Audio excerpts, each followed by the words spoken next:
Systematics of living organisms. तो क्या होता है ये सिस्टमैटिक्स का मतलब? तो सिस्टमैटिक्स का मतलब सिंपल है, एक सिस्टम। और सिस्टम क्या? System of classification. तो सिस्टमैटिक्स क्या है? एक सिस्टम ऑफ क्लासिफिकेशन है।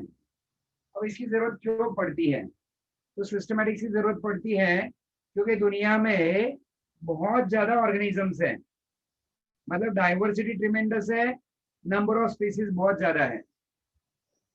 और एक बायोलॉजी स्टूडेंट के लिए ये बहुत जरूरी है कि वो क्या करें, सब ऑर्गेनिजम्स का स्टडी करें।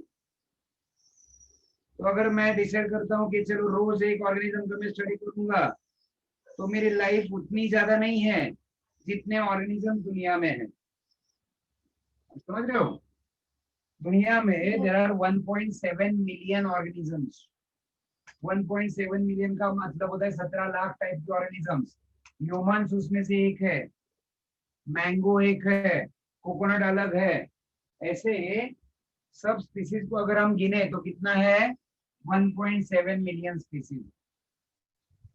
तो इतना ट्रिमेंडस डाइवर्सिटी है कि इसका स्टडी करना हमारे लिए इम्पॉसिबल हो जाता है। तो फिर क्या करें, कैसे करें? तो उसके लिए एक मेथड हमें फॉलो करना पड़ेगा, एक सिस्टम हमें फॉलो करना पड़ेगा। और वही सिस्टम हम इस टॉपिक में पढ़ने वाले हैं, सिस्टमैटिक्स। ओके, तो आई hope the thing is clear. क्या हम इस टॉपिक में पढ़ने वाले हैं? इस टॉपिक में हमें पढ़ना है how to classify organisms. Classification के अलग अलग तरीके क्या हो सकते हैं, किसने किसने कौन सा मेथड फॉलो किया, कब शुरू किया। जैसे कुछ मेथड आपको ऑलरेडी पता है, आपने रॉबर्ट विटाकर का 5 किंगडम क्लासिफिकेशन सबने पढ़ा है, यस पढ़ा है कि नहीं? हाँ, Yes, यस जवाब sir. देना। Yes. सबने पढ़ा है ना? Okay okay Mansi. तो वो एक सिस्टम है। फिर इस टॉपिक में और हम अलग सिस्टम पढ़ने वाले हैं, ठीक है? So let us start with the topic. कुछ डेफिनेशंस पहले मैं आपके साथ स्क्रीन पे शेयर करूंगा।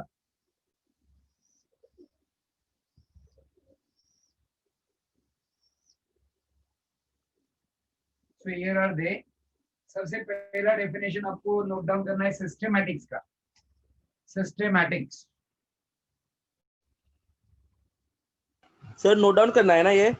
हो बेटा, लिहायची आहे, अर्थ मी सांगेन सोबत।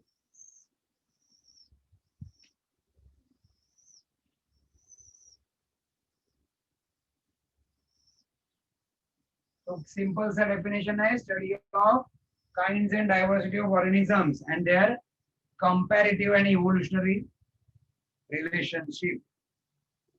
1961 में सिम्पसन नाम के साइंटिस्ट ने दिया था, सिम्पसन नाम के बायोलॉजिस्ट ने डेफिनेशन दिया था।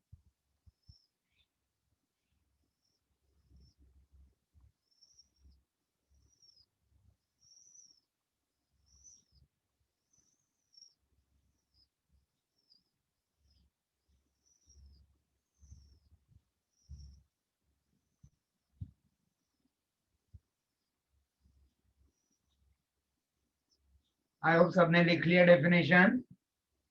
तो इसमें क्या करते हैं हम, अलग अलग टाइप के ऑर्गेनिजम्स का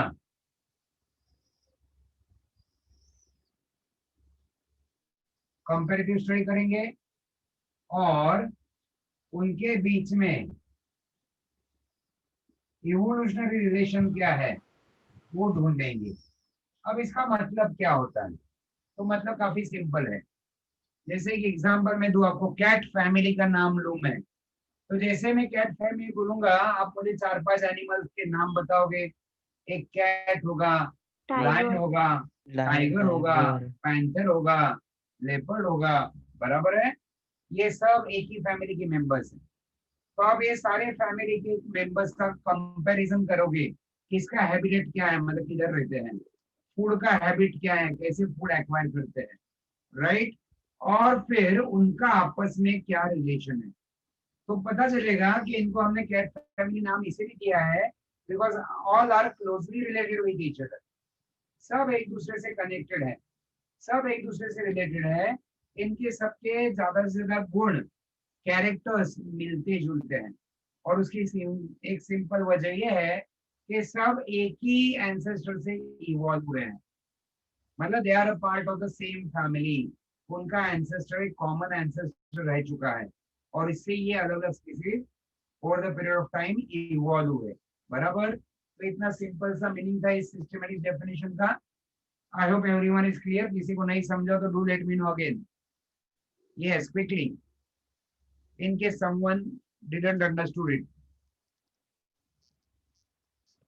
कोई नहीं, चलो गुड। सर यस सर बोलो। सर हाँ बोलो। एक बार रिपीट करो ना सिस्टमॅटिक्स ना, डेफिनेशन रिपीट. ओके। सिस्टमॅटिक्स मध्ये काय आपण करतो, we study various kind of organisms, जैसे तो उनका कंपैरेटिव स्टडी करेंगे, मतलब क्या, सबके कैरेक्टर्स का स्टडी करेंगे, कंपेयर करेंगे उनको, that is called comparative study. और फिर देखेंगे उनके बीच में रिलेशन क्या है, इवोल्यूशनल रिलेशन, मतलब आज जो ऑर्गेनिजम्स है इनके पहले कौन थे, उससे पहले कौन थे, उससे पहले कौन थे, उससे पहले कौन थे। एक पॉइंट पे हम आएंगे जहाँ पे कॉमन एंसेस्टर अपने को मिलेगा, है ना। ये सारे, जैसे कैट फैमिली में एग्जांपल दे रहा था, कैट फैमिली के सारे मेंबर्स एक दूसरे से क्या है, लिंक है, रिलेटेड है, because they have a common ancestor, इससे ये अलग अलग दिशा में इवॉल्व हुए हैं। ओके बेटा, अंडरस्टूड, क्लियर है? यस सर, समझा. Very good. अब सेकंड डेफिनेशन भी आपके सामने ही है, वो है टैक्सोनॉमी का डेफिनेशन। सेकंड क्या है, टैक्सोनॉमी। तो taxonomy is nothing but classification, but कैसा classification, by following certain rules and principles. ठीक है, तो इसका भी डेफिनेशन सिंपल है, क्लासिफिकेशन फॉलोइंग सर्टेन रूल्स और प्रिंसिपल्स।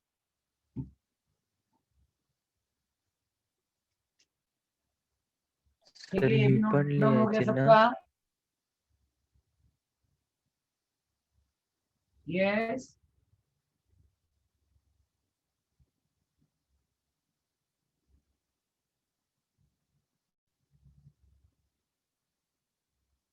कोई लिख रहा हो तो हैंड रेज करके रखना, तब तक के लिए मुझे आइडिया रहेगा।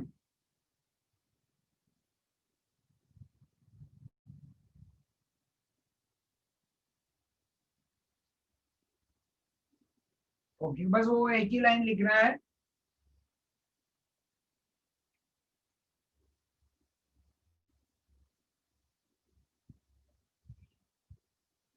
क्लासिफिकेशन फॉलोइंग सर्टेन रूल्स और प्रिंसिपल्स। और फिर ना टैक्सोनॉमी वर्ड का मीनिंग बताया है, टैक्सोन माने क्या, नॉमस माने क्या। तो taxi is what, taxi means arrangement, taxi या टैक्सेस माने अरेंजमेंट, और नॉमस मतलब लॉ और रूल। ठीक है, तो ऐसा बना है वर्ड टैक्सोनॉमी। आप में से जिन्होंने प्रीवियस शुरू में जो फाउंडेशन लेक्चर अटेंड किए, तब एक टॉपिक हमने देखा था मॉर्फोलॉजी ऑफ फ्लावरिंग प्लांट, उसमें एक वर्ड आया था फाइलोटैक्सी, याद है? जो भी पहले से प्रेजेंट थे वो स्टूडेंट्स, फाइलोटैक्सी, फाइलो माने लीफ, टैक्सी माने अरेंजमेंट, तो उधर क्या था, अरेंजमेंट ऑफ लीव को हम क्या देते हैं, हम फाइलोटैक्सी कहते हैं। You can chat with the host because I am sharing the screen from the mobile. वो host ने screen share किया है, तो जहां आप अभी मैसेज कर रहे हो, that is the right thing to do, or the right location to do. You can put your chats to the host. Only thing is I need to go near the camera to see what you have written. तो थोड़ा थोड़ा time देना मुझे अगर जरूरत कुछ है तो। एंड आपके पास बेस्ट ऑप्शन क्या है मालूम है, माइक अपना अनम्यूट करें और बोलो बिंदास। सो ये वर्ड दिया था किसने, एपीडी कैंडोल नाम के साइंटिस्ट ने, स्वीडन के रहने वाले थे, ये बॉटनिस्ट थे, और इन्होंने ये दिया था, एपीडी कैंडोल इनका नाम है। ठीक है, अब आगे बढ़ते हैं अगले पार्ट की तरफ, थोड़ी देर के लिए स्क्रीन शेयर बंद रहेगा।